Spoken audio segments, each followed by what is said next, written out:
crafted by the first people of this land and our commitment to fight for justice. And I want to thank my candidates here, Brian and Norm, for being here, representing some of our candidates, two of our candidates in Toronto. Today we want to talk about our commitment to fight the climate crisis. This is one of the, if not the most serious crises that we're dealing with. While we have been grappling with the global pandemic, the climate crisis has not gone away. And if anything, it's getting worse. We're seeing the record changes in the climate impacting us right now in our lives. People are being devastated by forest fires across the country. We have seen heat waves, and we have seen the impacts of flooding. The climate crisis is here, but we can still fight it. We will not be able to fight it, though, with another 4 years of Justin Trudeau, who has been an abysmal failure on the climate crisis. And I don't say that lightly. I'm sad to say this because I want us to win this fight, and I know we can. I know we can beat the climate crisis. We can fight it and we can win, but we certainly cannot win when Justin Trudeau is more interested in the past year in meeting with oil lobbyists and oil and gas lobbyists than actually doing what it takes to fight this crisis. We've learned that over the past year, he's had over 250 meetings with the oil and gas lobby, which is, for folks that recall, the most since 2011, when the oil and gas lobby had a cozy relationship with Mr. Harper. And it reflects in the decisions he's making. He promised to end fossil fuel subsidies and instead increase them by $900 million. He sets targets and continues to miss them. And the thing is, this is where Mr. Trudeau's failed promises, or his broken word, or when he says things all for show and doesn't deliver, this is where it hurts us the most, because the impact is we are not doing our part to fight the climate crisis. Emissions continue to go up. We are seeing the impacts of those emissions, and it is hurting us. The entire community of Lytton was wiped out because of forest fire caused by the climate crisis. So we know the impacts are hurting us right now. So our plan is to fight this climate crisis like we really want to win it.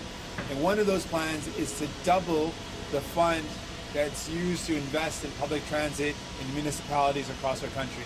Right now that fund is at $2.2 billion. We want to double it to $4.4 billion. And that would help us invest in more public transit, electrify the fleets, make it more affordable and accessible for communities to access public transit, and make sure that we do our part to reduce our emissions. We know that transportation is one of the largest causes of emissions, and by investing in public transit, investing in electrifying it, we can reduce our emissions significantly. I want to thank you all for being here again. Donc en français, je veux dire que ce qu'on a vu dans cette pandémie, c'était les autres crises n'ont pas disparu. Et une des crises les plus sérieuses, c'était la crise climatique. Et on a vu les impacts de cette crise dans notre vie maintenant. On a vu les impacts des feux de forêt, des canicules. On a vu des communautés entièrement détruites par les feux de forêt causés par le changement climatique. Donc, on doit faire face à cette crise. Et on peut faire face à cette crise. Mais on ne peut pas agir avec 4 ans de plus de Justin Trudeau, qui donne des belles paroles, oui, mais ses actions ne suivent pas ses paroles. Et la réalité, c'est qu'il a le pire bilan dans tous les pays G7 et continue d'augmenter les émissions au lieu de les réduire. Elle a dit qu'elle va arrêter ou éliminer les subventions aux pétrolières, mais au lieu de ça, elle a augmenté les subventions au lieu de les éliminer. Donc notre proposition, c'est d'augmenter un élément de notre plan de faire face à cette crise climatique, c'est d'augmenter le fonds pour investir dans les municipalités, dans les transports en commun. Donc on propose de doubler le montant permanemment pour investir dans le transport en commun, pour électrifier le transport, pour rendre l'accès au transport en commun plus facile et plus abordable et même gratuit dans les cas. On peut faire face à cette crise, mais vous avez le choix de voter pour Justin Trudeau qui a manqué chaque cible qu'il a proposée, ou l'NPD qui vont prendre au sérieux cette crise et qui vont faire face à la crise climatique dans une manière où on gagne et on fait notre part pour bâtir un meilleur avenir pour nos enfants. Et c'est exactement ce qu'on va faire. Merci beaucoup. Thank you so much. With that, I'm ready for any questions you might have. First question, Christian Adjicte from CTV News. Good morning, Mr. Singh. I want to ask you, first off, what you thought of the protest yesterday with Liberal leader Justin Trudeau and gravel getting thrown at him in London as he was getting back on the bus. Does this speak to the state of where we're at in this election? And what do you want to say to those protesters? I think first of all, what happened is horrible. That should never have happened, and I'm worried about Mr. Trudeau, his family that may be on the bus, the media, the volunteers, his team. That should never happen. It is absolutely wrong, and I want to highlight there are a handful, a small percentage of very troubled people that are violently attacking people just for their views. Like, I disagree with Mr. Trudeau all the time, but it is absolutely wrong to be throwing stones. I mean, I can't imagine that I'm saying this in 2021. Don't throw stones at people because you disagree with them. That is basic. That should not be happening. But these are some clearly troubled people who think it's okay to throw stones at someone. But they have to be taken seriously. So we got to make sure we're doing everything we can to keep our team safe. We got to assess the security before we do an event. Sadly, because of people like this who are causing a real threat to the media that comes with us on tour, to our volunteers, to our staff, to our team. This cannot happen, and we've got to be very careful that we don't allow us to be in a situation where this happens again. En français, s'il te plaît. C'est complètement inacceptable, c'est inexcusable que les gens ont effectivement fait des violences contre M. Trudeau et son équipe et les médias avec lui. C'est complètement inacceptable. On peut manifester, c'est le droit, mais il y a des gens qui ont clairement des problèmes de santé mentale qui pensent que c'est d'accord de jeter quelque chose à quelqu'un pour le blesser.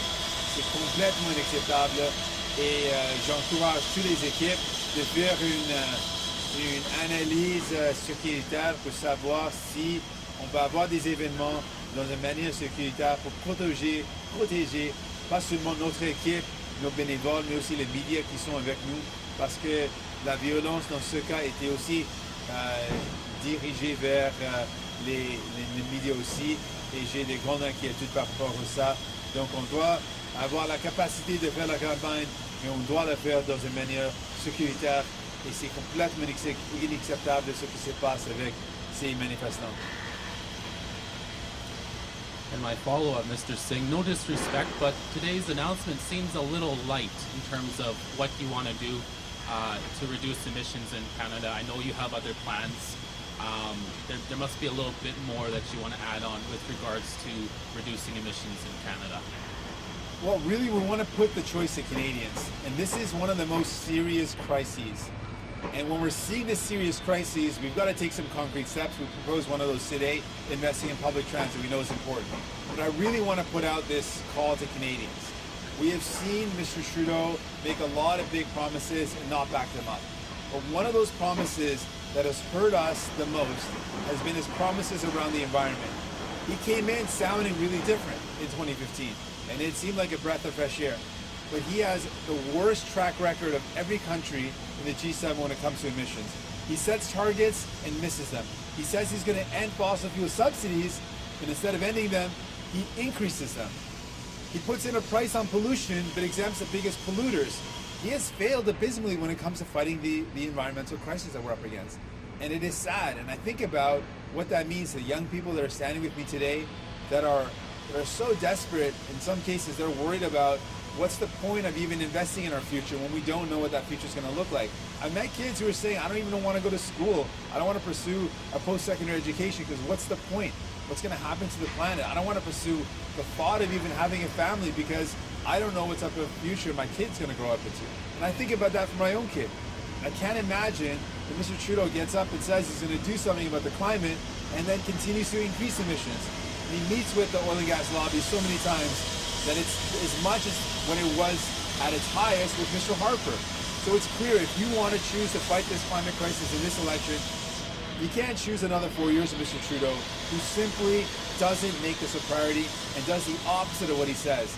Promises to reduce emissions, increases them. That's not going to help us. In fact, that's hurting us. And I'm saying to you, you can vote for New Democrats. We care, and we're going to fight this crisis with everything we have. Next question, David Curtin from CBC News. Hey, Mr. Singh, very good to see you again today. For the last couple of days, Justin Trudeau has attacked the NDP's climate plan. He says that it is less credible than the Conservative plan. So I'm wondering, what is your response to that? And also, when you read the plan, I haven't seen any proposal from the NDP to increase the price on carbon to meet your goals of reducing emissions by 50%. So what would be the price on carbon that the NDP would charge big emitters, consumers, in order to meet your goal of reducing emissions by 50%? Well, the big difference is we've got 6 years of evidence. Mr. Trudeau can say all he wants, and he does that. I want folks to remember he said a whole bunch of things in 2019, just 2 years ago. And he breaks those commitments. And it hurts people. And in this case, what happens, he makes a big commitment, says a big plan about fighting the climate crisis. And then we've seen year over year emissions go up. So what's the point of supporting someone who claims to have a plan that works when we've got the evidence of him being in power for 6 years and completely and utterly failing to meet any of his targets? What's the point? He could have the best plan in the world, but he had 6 years to do something about it, and he didn't. We had 2 more years on this mandate, and instead of using those 2 more years to fight the climate crisis, he didn't. We have the evidence in front of us.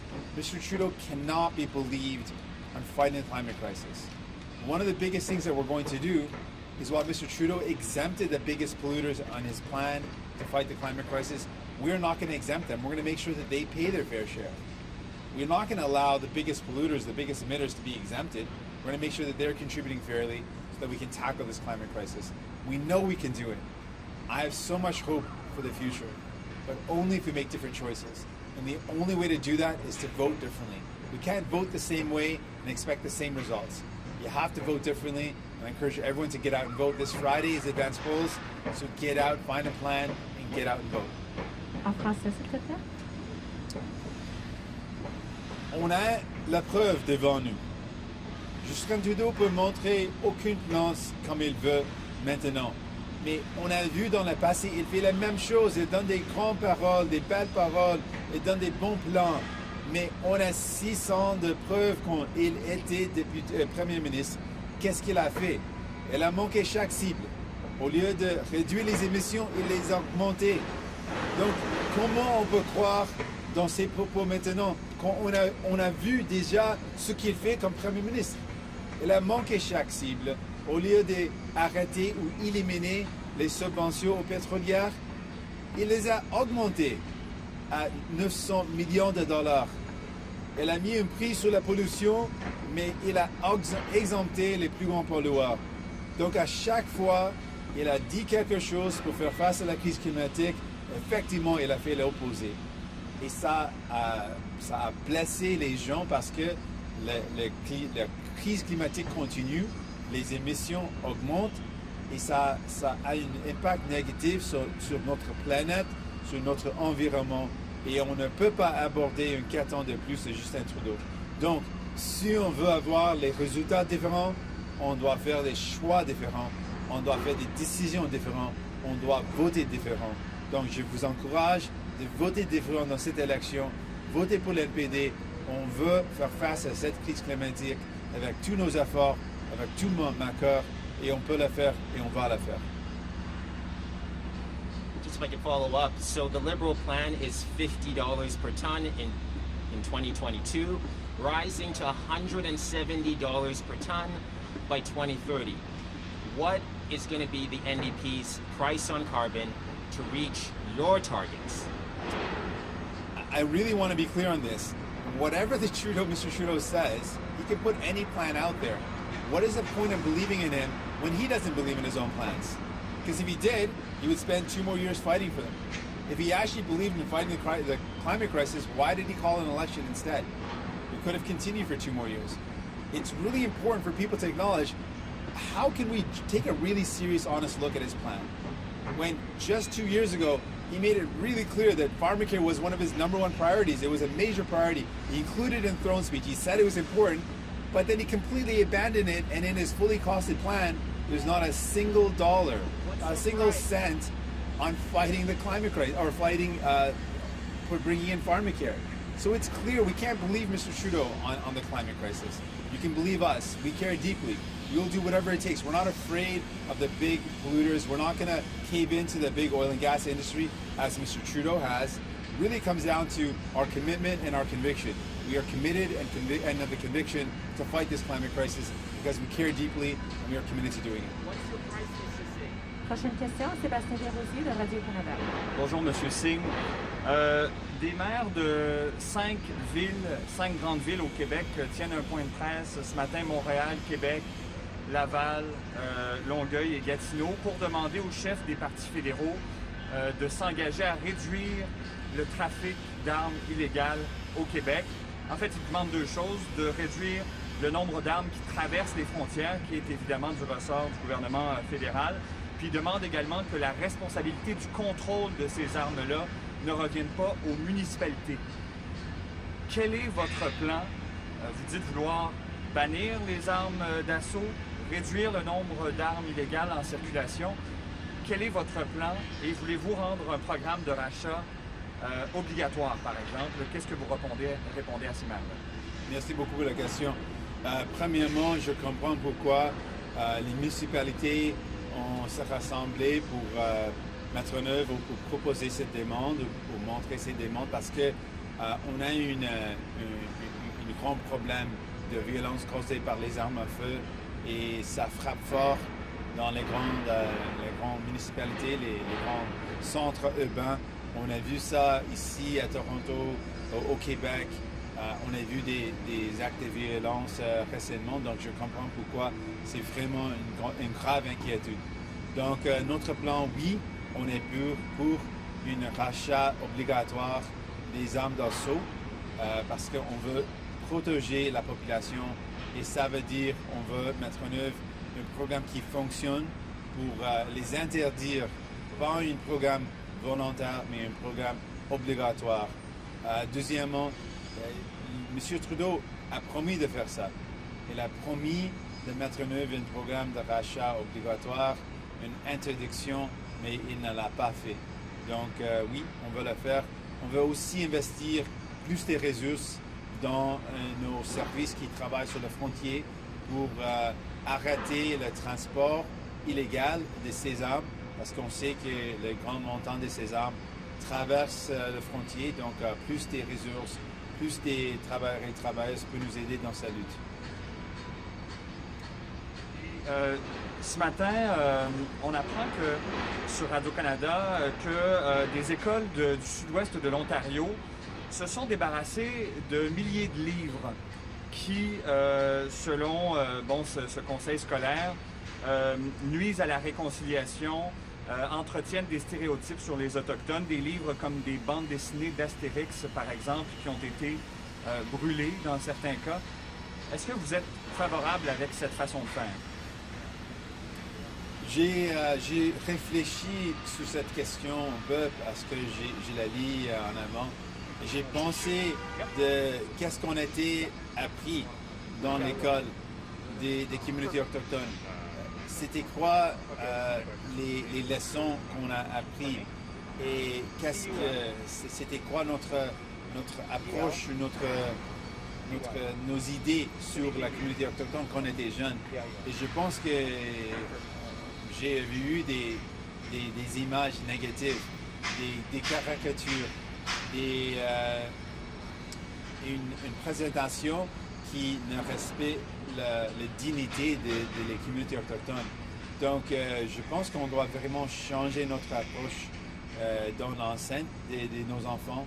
Et une réflexion sur cette question, c'est important. Qu'est-ce qu'on peut faire pour améliorer comment on présente l'histoire de la communauté autochtone, comment on peut mieux enseigner nos enfants de l'histoire, de leur contribution, de leur vie, de comment ils ont vécu des grandes injustices. Donc cette réflexion, c'est important de faire et c'est quelque chose que je pense qu'on doit faire. Could you repeat the question on mayors and guns in English, please? Yes, on mayors and guns. This is I can understand why some mayors in Quebec have come together to demand action on assault weapons and handguns. They're worried because they're seeing an increase in violence. It's very serious. We're seeing the loss of life based on gun violence. We've seen it here in Toronto. We've seen it in Quebec. So it is really serious. And so what we're proposing is we would support a mandatory buyback of assault weapons. It's something Mr. Trudeau had said he would do. It's something that advocates have demanded, and Mr. Trudeau backed away from that commitment. We would bring in a mandatory buyback so that we could absolutely ban these assault weapons. They should be banned, and that mandatory buyback would help us get there. In terms of stopping the flow of weapons, what the mayors have outlined is what we've found as well, is that the largest quantity or the biggest proportion of weapons that are coming illegally into Canada are coming across the border. So we need to invest, and what we're proposing to do is invest more resources in staffing and human resources into our border security to make sure that we are doing everything we can to stop the flow of those weapons. Those are some of the things we can do immediately to respond to those demands and to do our part to fight the gun violence that's going on. Next question from John Chidley Hill, Canadian Press. Good morning, Mr. Singh. Morning. My question for you is, why are you now hedging on canceling the TMX pipeline extension? I've been opposed to this project. I think it's the wrong thing to do, and I've always been opposed to it. We're facing, obviously, a science-based crisis right now with the COVID-19 pandemic. Climate change is also a science-based crisis. In both cases, misinformation has really slowed our progress. What would you do to fight misinformation in climate change? I really appreciate the question. I think there is certainly a lot of misinformation out there when it comes to many things, COVID-19 as well as the climate. This is where the more trust people have in our institutions, the better it is. And what we can do is more transparency, providing people with a background where information is coming from, being really clear on the evidence. The evidence is clear. We're seeing the scientists around the world, the vast majority of scientists have come together in United Nations reports and have said clearly that human activity is increasing emissions, which is directly causing the climate change, and it is directly contributing to the extreme weather we're seeing. And we are living the reality of that. So providing more transparency, more information, committing more time to education around this, and then talking about the solutions. I think what happens also is when we talk about the problem, without emphasizing the solutions, people end up feeling a lot of despair and a lot of hopelessness and then don't know if they can do anything about it. We know if we made the right decisions, we could tackle the three biggest causes of emissions. Producing energy, we can invest in renewable energy. Transportation, like we're doing today, we can invest in public transit and electrifying that transportation, making it easier to access, more affordable. And we know that the way we heat and cool our homes and buildings is another one of the large contributors to the greenhouse gases. We can improve that. We can improve the way we heat and cool our homes and buildings, and we can do our part. We can actually fight this crisis, and we can win. So really it comes down to better information, better education, and then really emphasizing that there are solutions, and that Mr. Trudeau's approach has been a failure, and people cannot afford another 4 years of that. People have to vote differently if they want different results, and we are committed to fighting this crisis. We can create good jobs, we can fight the crisis, we can build a better future. Next question, Jamie Timothy from City TV. Mr. Leary, good morning. Good morning. I heard your answer when you were asked about the people who threw rocks at the Prime Minister. But these were anti-vaxxers that tried to assault the people on the bus and assault our Prime Minister. Do you have stronger words to them other than they shouldn't throw rocks, given the fact that some of the politicians that you're debating with and provincially are aligning themselves with these people? Well, I mean, I don't know what more you can say. This is horrible. It's completely wrong. There is no justification for throwing rocks at people. It's just wrong. I don't understand what these folks are thinking, what type of example they're trying to set for their kids. If someone doesn't agree with you, you're not going to go up to them and throw rocks at them. That is messed up. And what it does, it also what troubles me is the focus on media. People can disagree with politicians. The media is just reporting on what's being said. There is no excuse to be attacking politicians. There is no excuse to be attacking, physically attacking politicians or media. I don't understand what these folks are thinking. I think some of them must be troubled, must not be well for those who are doing this. But clearly, this is something that must be immediately stopped. No one should be allowed to do this. You cannot be threatening violence or committing violence against people because you disagree with their beliefs. It cannot happen. And to the politicians that We align will go themselves to with the questions after. The first question will be from Michael Katara, Global News.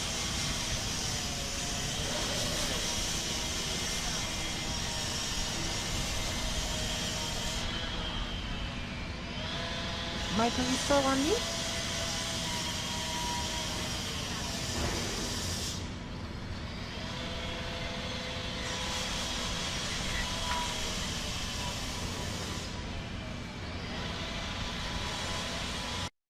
Maybe we'll come back to Mike. We will go to Leon on the room from the Global News.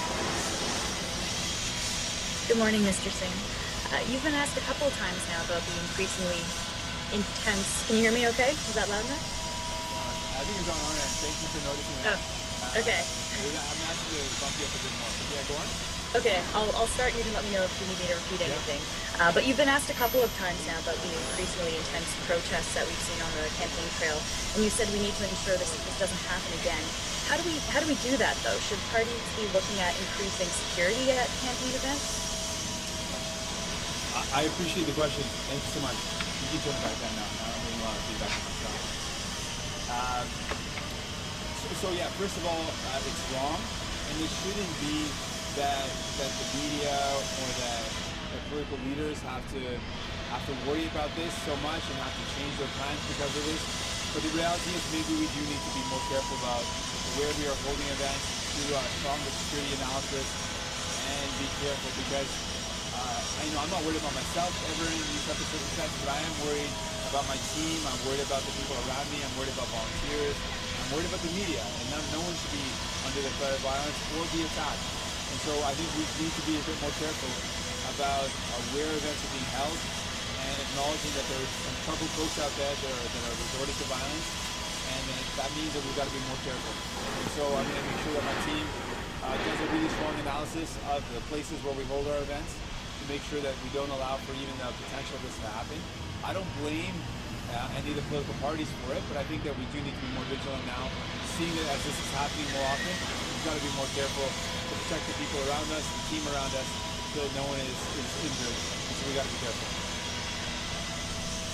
Thank you. And I'll turn to the climate crisis for my second one. In your platform, it says that you will build reconciliation into the heart of the plan to address the climate crisis, ensuring that First Nations, Inuit, and Métis people are partners in this effort. So can you elaborate a little bit on how exactly you would do that? Absolutely.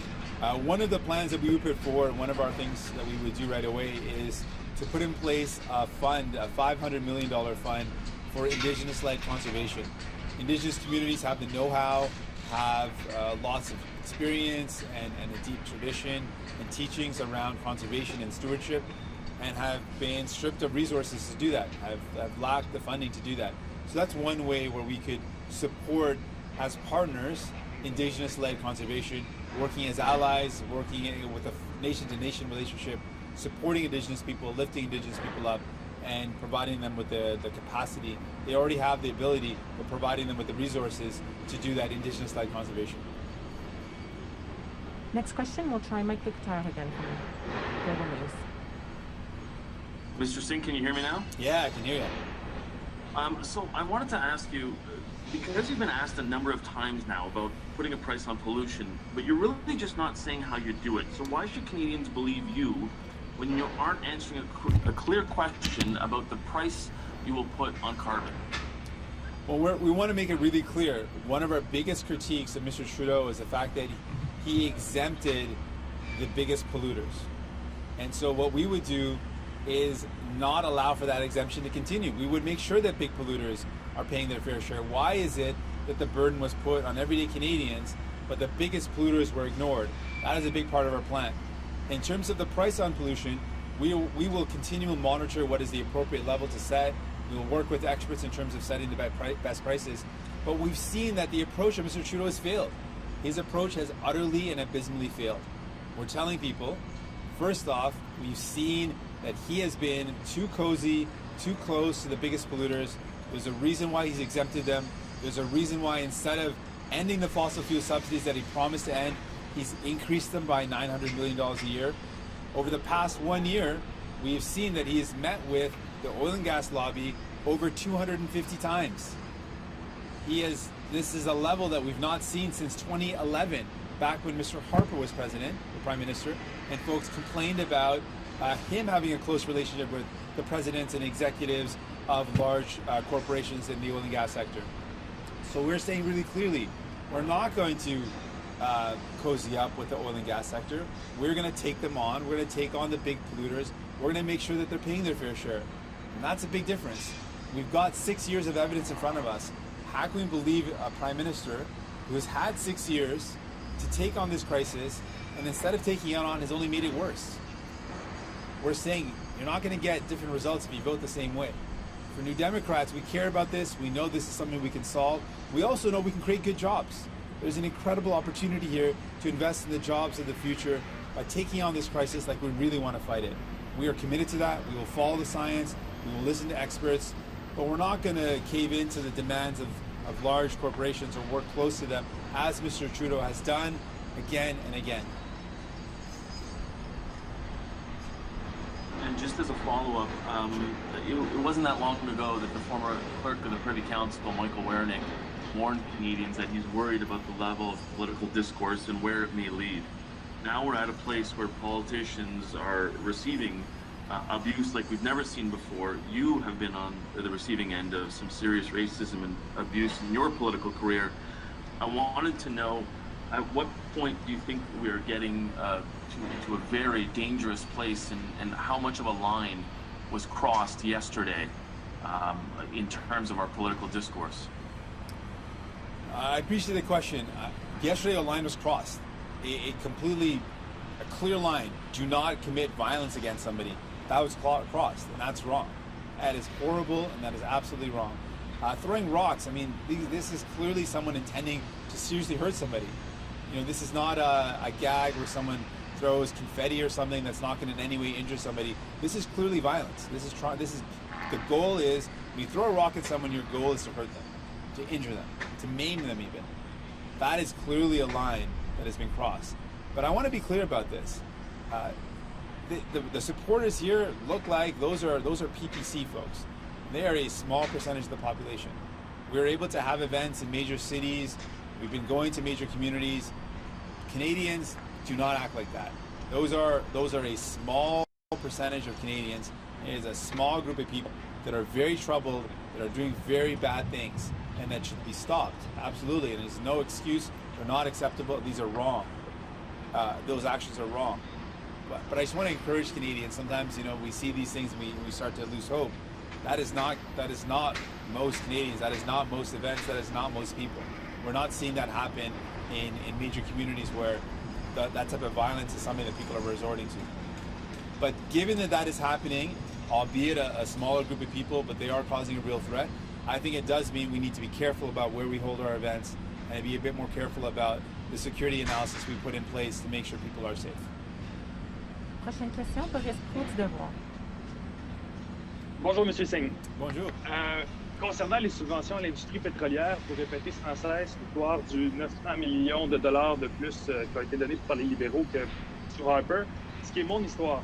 Donc, j'aimerais, en tout respect, rappeler que vous avez donné aucune indication jusqu'à maintenant que le NPD ferait quelque chose de différent, puisque vous m'avez dit que les subventions, les aides seraient encore disponibles pour l'industrie si elle souhaitait réduire ses émissions. Donc, pouvez-vous être très précis et me dire dans quelles circonstances, quel genre d'exemple d'entreprise du secteur du pétrole et du gaz bénéficierait de subventions sur le NPD? Donc, à ce moment, le gouvernement libéral continue de subventionner les grands pétrolières. C'est le fait. Il continue de les subventionner. On a dit, on va complètement éliminer cette approche, on va éliminer les subventions. C'est clair. Ce que M. Trudeau a dit Elle a dit qu'il va éliminer ces subventions aux pétrolières et au lieu de le faire, il les a augmentées. C'est aussi le fait. Notre approche est différente. Les gouvernements conservateurs et libéraux ont pris une approche de donner un chèque en blanche aux entreprises. Notre approche, c'est d'investir directement avec les garanties, avec les strings attached, avec les garanties fermes pour arriver à notre but. Donc, les conservateurs ont fait la même chose. Ils ont donné des chèques en blanc aux entreprises pour garder les emplois et ces entreprises ont quitté les pays.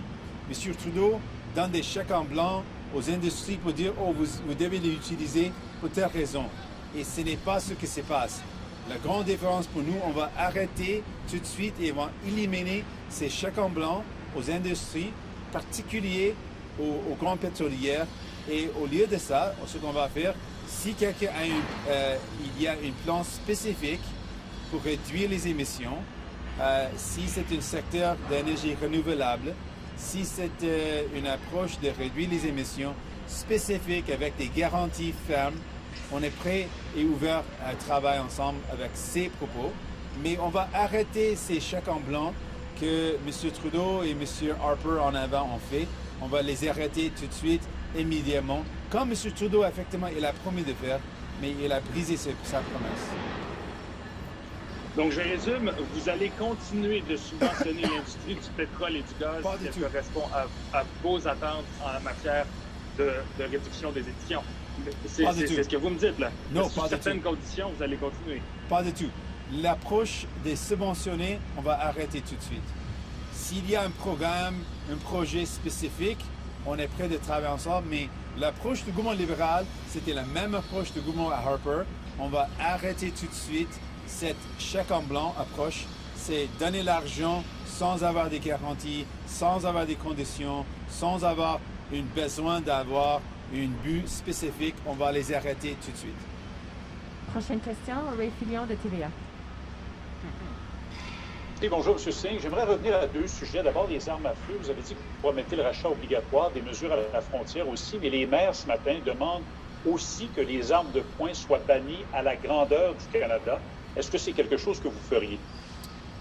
Donc, notre approche, c'est de travailler avec les provinces. Si les provinces veulent mettre en œuvre une interdiction régionale, on est prêt de travailler avec les provinces. On a dit aussi, si les municipalités veulent travailler ensemble pour une approche régionale, on est prêt. Et ça, c'est notre approche. OK. Donc, pas d'interdit national, c'est ce que je comprends bien avec un gouvernement du NPD. Et j'aimerais revenir aussi aux manifestants. Là, vous avez dit que c'est complètement inexcusable. On vous comprend. Mais en même temps, certains se demandent si M. Trudeau ne cherche pas à profiter de ces manifestants agressifs, parce qu'on voit depuis 2 jours qu'il ne les évite pas. Hier soir, il a marché au beau milieu des protestataires hostiles. Selon vous, est-ce qu'il s'expose au danger? Est-ce qu'il devrait changer son approche, M. Trudeau? J'ai donné... donc, je n'excuse pas du tout et au contraire, je dénonce les actions des manifestants. Et je ne veux pas blâmer les politiciens ou les partis politiques, mais j'ai dit en avant que peut-être dans ce cas, le cas avec les situations où on a vu des actes de violence, qu'on doit être plus prudent et plus prudent avec nos décisions, de trouver un endroit pour avoir des événements qui est sécuritaire. Donc je pense qu'il y a une responsabilité de reconnaître les menaces et le fait qu'une fois, maintenant 2 fois, et la violence augmente. Donc on a une responsabilité comme des leaders. Dans mon cas, j'ai une responsabilité de s'assurer que mon équipe fait le travail pour garantir aussi que possible d'avoir un événement sécuritaire. Donc, j'encourage les autres chefs de penser, peut-être on doit à ce moment être plus prudent et prendre des mesures plus sérieuses pour protéger l'équipe autour de nous, nos bénévoles, les médias, l'équipe qui travaille avec nous, pour les protéger, oui. Next question, Mary Burke from Island Social Trends. Hello, Mr. Singh. So in a few weeks, everybody will be back in the House of Commons there. And what will be your next approach or your first action on climate? Will you start to work on the carbon tax way things are set up? And will you work on getting green jobs set up for people right away as part of the economic recovery? I really appreciate the question. Yeah, I think there's a couple of things we can start doing right away. One is making sure that the price on pollution actually applies to the biggest emitters. I think Canadians expect that. And it seems to make sense, and they're a little offended at the fact that the biggest polluters are getting away with a free ride. So we take that on as one of the top things. We also want to make sure we're investing in these jobs, and I think that there's an incredible opportunity to invest in good jobs that help us tackle the climate crisis. These are jobs in clean energy, jobs in retrofitting buildings and homes. These are jobs in expanding public transit and electrifying transportation, as we're announcing today and as we see around us.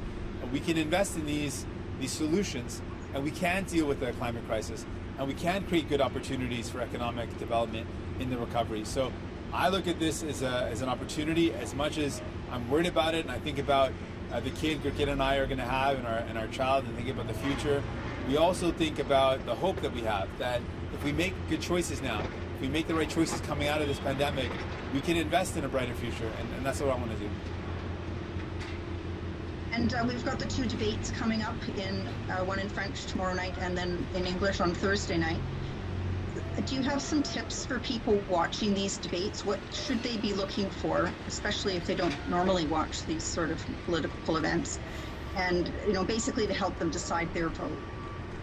Yeah, I think that folks should really consider what choice they want to make, and whether really the choice that we're putting to Canadians is, can you afford another 4 years of Mr. Trudeau?